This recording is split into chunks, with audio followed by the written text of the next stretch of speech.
Hello friends, welcome to my YouTube channel only chemistry. पहा, पाठीमागच्या व्हिडिओमध्ये आपण जो काही आपला कोऑर्डिनेशन कंपाऊंड आहे, या कोऑर्डिनेशन कंपाऊंडमधील जे काही लिमिटेशन्स असतील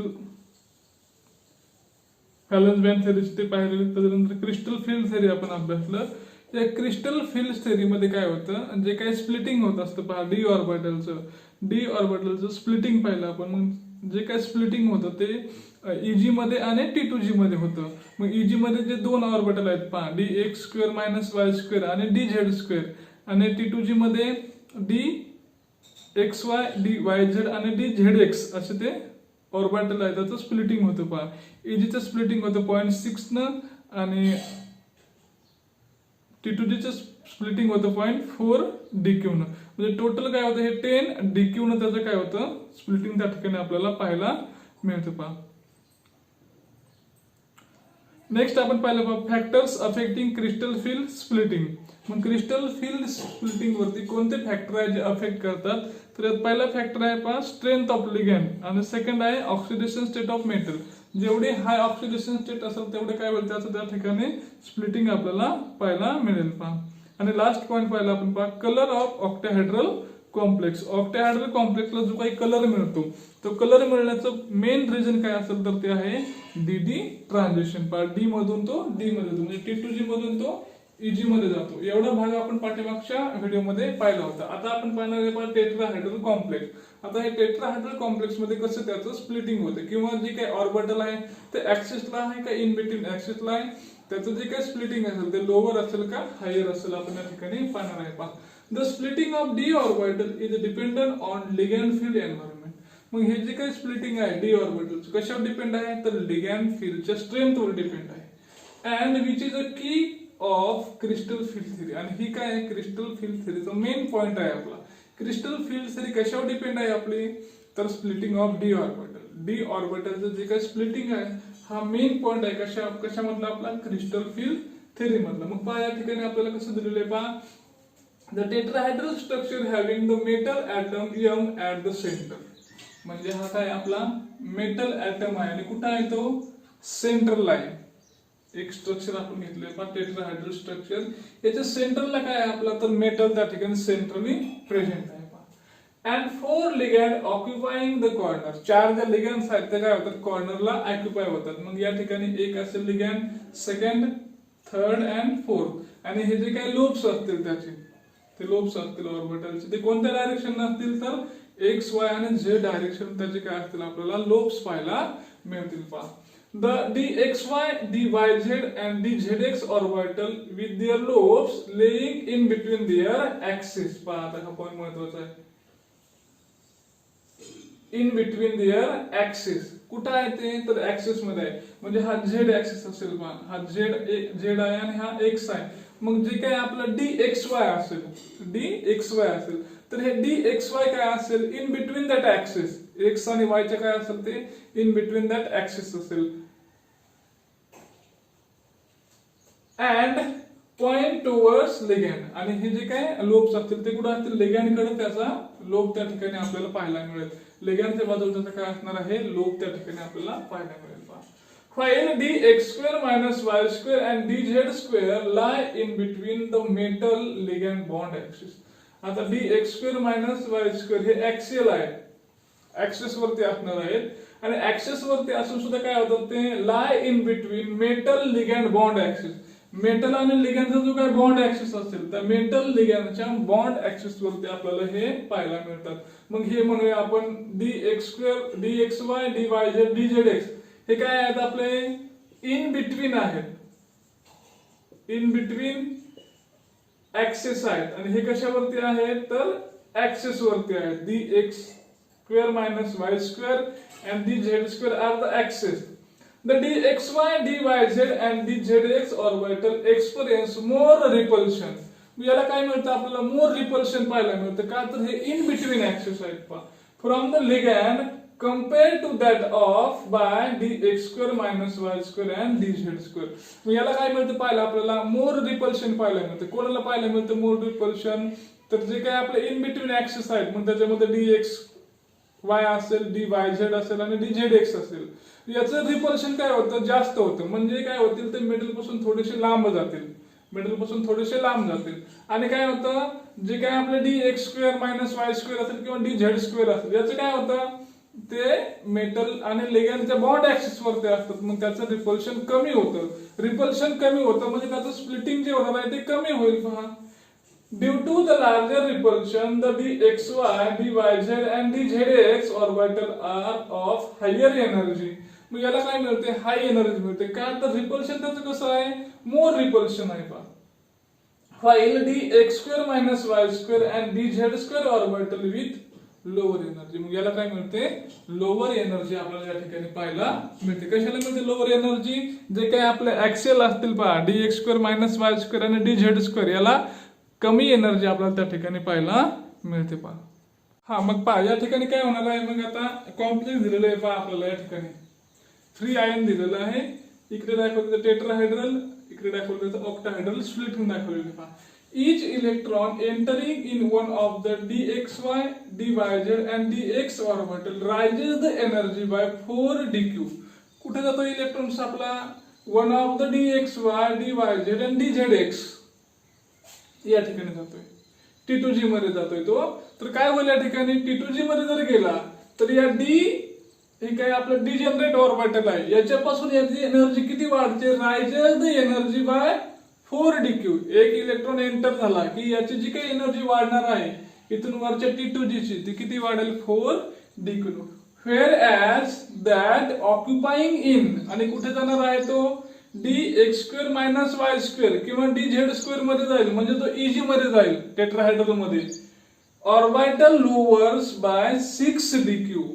मग याची एनर्जी जी काय आहे 6 dq ने काय होणार आहे, ती कमी होणार आहे compare to the energy of d orbital. हे जे काय डी ऑर्बिटल आहे याची कंपॅरिझन करता याची काय होते 4 dq ने वाढते, याची काय होते 6 dq ने काय होते ते कमी झालेले आपल्याला पाहायला मिळते. The splitting of d orbital is much less as compare to octahedral complex. म्हणजे टेट्राहायड्रल मध्ये काय होतं, आता याचं स्प्लिटिंग पहा या ठिकाणी आपल्याला कसं झालेलं आहे, हे लार्ज स्प्लिटिंग झालेलं आहे. आणि हे जे काय आपलं टेट्राहायड्रल आहे याचं स्प्लिटिंग कसं आहे, कमी स्प्लिटिंग झालेलं आपल्याला पाहायला मिळतं. The splitting of d orbital is much less as compare to octahedral complex. Octahedral मध्ये काय आहे, स्प्लिटिंग जास्त आहे आणि टेट्राहायड्रल मध्ये स्प्लिटिंग आपल्याला कमी पाहायला मिळतं. Such splitting is shown in the above figure. मग या फिगर मध्ये काय केलेलं आहे, आपल्याला ते स्प्लिटिंग दाखवलेलं आहे. आता कसं स्प्लिटिंग आहे पहा, या ठिकाणी एकदम टेट्राहायड्रल आणि ऑक्टाहायड्रल एकदम अपोजिट आहे. पहा या ठिकाणी T2G कुठे आहे, आपलं वरच्या बाजूला, इथं T2G खालच्या बाजूला आहे, म्हणजे बिलो साईडला, आणि हे अबो साईडला आहे. म्हणजे इकडं काय होतं, एकदम अपोजिट आहे. T2G चं Eg आहे आणि Eg चं T2G आहे. आणि या दोघांमध्ये जो फरक असेल पहा, T2G आणि Eg या दोन लेवल मधला जो फरक आहे त्याला जो दाखवतो आपण एनर्जी डिफरन्स त्याचा, तो आहे डेल्टा टेट्राहायड्रल, इकडे आहे डेल्टा ऑक्टाहायड्रल साइड. इथे T2G अगदी लोअर साइड आहे, Eg अप्पर साइडला आहे. इथे काय आहे, Eg लोअर साइडला आहे आणि T2G अप्पर साइडला आहे. अशा प्रकारे त्याचं काय होतं, स्प्लिटिंग आपल्याला पाहायला मिळतं. पहा, thus the pairing of electron is not favored in tetrahedral complex. आता टेट्राहायड्रल मध्ये पेअरिंग का होत नाही, पेअरिंग का होत नाही तर काय येतं, टेट्राहायड्रल मध्ये जो काय डिफरन्स आहे पहा, एनर्जी डिफरन्स आहे तो कसा आहे, स्प्लिटिंग कमी असल्यामुळे कसा आहे, तो कमी डिफरन्स आहे. आणि स्प्लिटिंग जर कमी असेल तर काय होतं, इलेक्ट्रॉन इझिली काय होतं त्या ठिकाणी T2G मध्ये जाईल. T2G मध्ये गेला की काय होणार, त्याचं पेअरिंग त्या ठिकाणी पॉसिबल नाही. म्हणजे या ठिकाणी काय होईल, त्या ठिकाणी इलेक्ट्रॉन सिंगल सिंगल त्या ठिकाणी भरला जाईल. जसं की आपण या ठिकाणी पाहतो पहा, T2G मध्ये आधी काय होतं, त्याचं पेअरिंग होतं आणि नंतर इलेक्ट्रॉन वरती जातो. इथे कसं होतं, आधी सिंगल सिंगल प्रत्येकामध्ये इलेक्ट्रॉन त्या ठिकाणी जाईल. For example in D4 configuration, मग इलेक्ट्रॉनिक कॉन्फिगरेशन D4 असेल तर, आणि electron would occupy one of the T2G orbital. कुठे जाईल, one of the T2G orbital. Therefore low spin complexes are not found in tetrahedral complexes. मग D4 मध्ये काय होतं, इलेक्ट्रॉन कुठे जाणार आपले, आता इथे 2 इलेक्ट्रॉन राहतील आणि बाकीचे कुठे जातील, T2G मध्ये जातील. T2G मध्ये जातील याचा अर्थ काय, त्या ठिकाणी आपल्याला लो स्पिन कॉम्प्लेक्स पाहायला मिळत नाही. सगळे जे कसते असतील आपले सगळे हाय स्पिन कॉम्प्लेक्स त्या ठिकाणी असतील. Typically the complexes in which the central metal atom possess D8 configuration.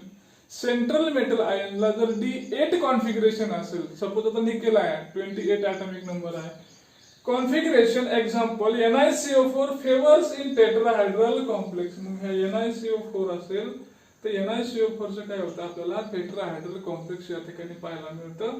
असं हे जे काय आहे आपलं स्प्लिटिंग आहे कशाचं, टेट्राहायड्रल कॉम्प्लेक्स मध्ये कशा प्रकारे स्प्लिटिंग होतं. अगदी सेम स्प्लिटिंग होतं ऑक्टाहायड्रलच्या, फक्त हे त्याच्या अपोजिट आहे. आपल्याला टेट्राहायड्रल मध्ये फक्त आपल्याला हाय स्पिन कॉम्प्लेक्स पाहायला मिळतं, लो स्पिन कॉम्प्लेक्स या ठिकाणी फॉर्म होत नाहीत. Whereas in octahedral complexes there are two types of complex, that is high spin as well as low spin complexes are formed. इथे दोन्ही कॉम्प्लेक्स फॉर्म होतात. इथे फक्त आपल्याला high spin complex, low spin found होत नाही का, तर त्या ठिकाणी इलेक्ट्रॉनचं पेअरिंग पॉसिबल नाहीये, म्हणून त्या ठिकाणी आपल्याला ते पाहायला मिळत नाही. अशा प्रकारे याच्याबद्दल आपल्याला सांगता येईल. चला नेक्स्ट पॉईंटकडे जाऊया. Applications of coordination compound. काय ऍप्लिकेशन्स आहेत पाहता, आपला हा लास्ट पॉईंट आहे. पाहता applications of coordination compound. Coordination कंपाऊंडचे आपल्याला काय ऍप्लिकेशन्स आहेत, त्याचं काय यूज होतं ते पहा. इन बायोलॉजी, बायोलॉजी मध्ये काय फील्ड मध्ये उपयोग होतो. Important natural compounds are metal complexes. म्हणजे जनरली जे काही मेटल कॉम्प्लेक्स असते, जनरली नेचर मध्ये ऑकर होणारे जे कंपाऊंड्स आहेत, ते generally all this compounds are metal complexes. ते कशापासून म्हणले, मेटल कॉम्प्लेक्स पासून वेगवेगळे नॅचरल कंपाऊंड त्या ठिकाणी तयार झालेले आहेत. पहा, they play an important role in number of processes. मग हे जे काही मेटलचे जे काही कॉम्प्लेक्स आहेत, या मेटल कॉम्प्लेक्स काय करतं, जे काही शरीरामध्ये आपल्या बायोलॉजिकल रिएक्शन्स असतात, मग त्या बायोलॉजिकल रिएक्शन्स मध्ये काय करतं, हे play an important role in numbers of biological processes. Biological process मध्ये हे मेटल कॉम्प्लेक्स काय करतं, इम्पॉर्टंट रोल त्या ठिकाणी प्ले करतं. For example, chlorophyll is a metal complex. Chlorophyll is a metal complex of magnesium. Magnesium मेटलचं काय आहे, ते कॉम्प्लेक्स आहे. फोटोसिंथेसिस मध्ये ते मॅग्नेशियम या ठिकाणी वापरलं जातं. किंवा haemoglobin. Haemoglobin is a iron complex. Haemoglobin काय, आयर्नचं कॉम्प्लेक्स आहे. आपल्या ब्लड मध्ये ते हिमोग्लोबिन प्रेझेंट असतं त्या ठिकाणी. म्हणजेच याचा काय जो काही यूज आहे तो कसा आहे, आपल्याला इम्पॉर्टंट यूज त्या ठिकाणी आपल्याला होतो. कशाचा, कोऑर्डिनेशन कंपाऊंडचा यूज होतो. पहा, second one in a medicine. Medicine मध्ये काय यूज होतो याचा, प्लॅटिनम कॉम्प्लेक्स, सिस प्लॅटिन. आता हे प्लॅटिनम मेटल आहे, याचं कॉम्प्लेक्स आहे लिगॅंड बरोबर, cisplatin is use in a treatment of cancer. आता हे सिस प्लॅटिन केमोथेरपी ड्रग्ज आहे. पहा, याचा यूज काय होता आपल्याला, ट्रीटमेंट ऑफ कॅन्सर. कॅन्सर वरती ट्रीटमेंट करण्यासाठी आपल्याला cisplatin are the chemotherapy drug that are use for treatment of cancer. Second one is EDTA is used for lead poisoning. When some persons having a poisoning with lead and then the EDTA is used as a dose. EDTA त्या ठिकाणी त्याला इंजेक्शनच्या फॉर्ममध्ये दिलं जातं आणि ते काय करतं, त्या पॉइझनिंग सोबत डोस एक कॉम्प्लेक्स तयार करतं आणि त्या ठिकाणी पॉइझनिंग पासून त्या व्यक्तीला आपण वाचवू शकतो. EDTA is used for a lead poisoning. Lead poisoning झाला असेल तर आपण त्या ठिकाणी EDTA त्या ठिकाणी अँटीडोट म्हणून त्या ठिकाणी आपण वापरू शकतो. Third one is the two estimate hardness of water. तिसरा यूज काय आहे कॉम्प्लेक्सचा, या तर हार्डनेस आहे वॉटरची, ती हार्डनेस आपण फाइंड आउट करू शकतो. आता जी काय वॉटर आहे, तर वॉटरला हार्डनेस कशामुळे मिळते, तर दोन कॅटायन्स मुळे त्याला हार्डनेस मिळते. पहिला आहे Mg2+ आणि दुसरा आहे Ca2+. या दोघांमुळे त्याला हार्डनेस मिळते. आणि जे काही आपण वापरतो ते कशा प्रकारे याचा यूज होतो. पहा, hardness of water is due to the presence of Ca2+ आणि Mg2+. या दोन आयनमुळे काय मिळते, त्याला हार्डनेस मिळते. EDTA form stable complex with Mg2+ and Ca2+. मग हे EDTA काय आहे, त्याच्यामध्ये जर टाकलं आपण तर काय करतं, ते कॉम्प्लेक्स फॉर्म करते. कशासोबत, Mg2+ आणि Ca2+ बरोबर कॉम्प्लेक्स फॉर्म करतात. आता याच्या बरोबर हे दोन आयन बरोबर कॉम्प्लेक्स फॉर्म केला आणि ते कसं आहे, स्टेबल आहे.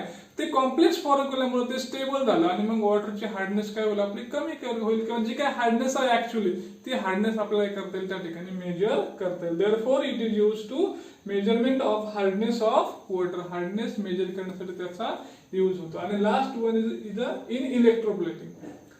Stable coordination compound on dissolution dissociate to small extent. म्हणजे जे काही आपले स्टेबल कोऑर्डिनेशन कंपाऊंड आहे, सपोज आता या ठिकाणी हे फॉर्म झालं EDTA Mg+.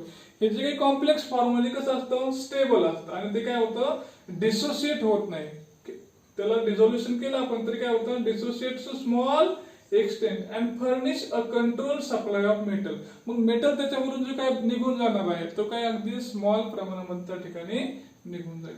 The metal iron then reduce clump together to form clusters of nano particle. मग या ठिकाणी काय करायचं, मेटलचं काय करायचं, या ठिकाणी कॉम्प्लेक्स बनवायचं. कशासोबत, नॅनो पार्टिकल सोबत त्याचं कॉम्प्लेक्स त्या ठिकाणी आपण तयार करू शकतो. When the coordination complex are use, the ligand in the complex keep the metal atom well separated from each other. मग जर आपण मेटलचं कॉम्प्लेक्स बनवलं, when the complex are used, जर वापरला आपण, तर त्याच्यामध्ये असणारे जे काही लिगॅंड्स असतात ते लिगॅंड्स काय करते, त्याला सेपरेट ठेवते. कशापासून, अदर मेटल पासून त्याला सेपरेट ठेवते. म्हणजे याचा सपोज आपण काय म्हणतो, त्याचं करोजन जे होत आहे ते करोजन होऊ शकत नाही किंवा त्याचा लॉस त्या ठिकाणी होऊ शकत नाही. झालं तर किती होतो, अगदी तो स्मॉल एक्सटेंट मध्ये त्याचा लॉस होऊ शकतो. म्हणजे एक प्रकारचा लेअर फॉर्म करतं. हे काय करतं, एक प्रकारचा लेअर फॉर्म करतं. कशामध्ये, आपला मेटल आहे आणि बाहेरचं जे काही सराउंडिंग असतं त्याच्यामध्ये एक लेअर फॉर्म करतो, जेणेकरून काय होणार नाही, त्या मेटलचा आपला लॉस्ट होणार नाही. This metal atom forms protective layer on certain cyanide complexes. मग याचं काय होतं, एक लेअर तयार होतो, प्रोटेक्टिव्ह लेअर तयार होतो. कशाभोवती, तर सायनाइडचे जे कॉम्प्लेक्स असतील, सायनाइडच्या कॉम्प्लेक्स वरती एक लेअर तयार होतो आणि या ठिकाणी कंट्रोल्ड सप्लाय त्या ठिकाणी केला जातो. For example, potassium silver cyanide 2 आहे या ठिकाणी, KAuCN2. हे जे काही कॉम्प्लेक्स असतील या कॉम्प्लेक्स मध्ये काय केलं जातं, याचा इलेक्ट्रोप्लेटिंग साठी यूज केला जातो. अशा प्रकारे हे जे काय यूज आहे पहा, कोऑर्डिनेशन कॉम्प्लेक्सचे यूज आपल्याला या ठिकाणी सांगता येतील. अशा प्रकारे आपला जो काही लास्ट पॉइंट होता आपण याप्रमाणे घेतलेला आहे. या ठिकाणी आपला जो काही चॅप्टर आहे कोऑर्डिनेशन कंपाऊंड या ठिकाणी संपलेला आहे. व्हिडिओ आवडला तर नक्की लाईक करा आणि रेग्युलर अपडेटसाठी चॅनलला सबस्क्राईब करा. थँक्यू.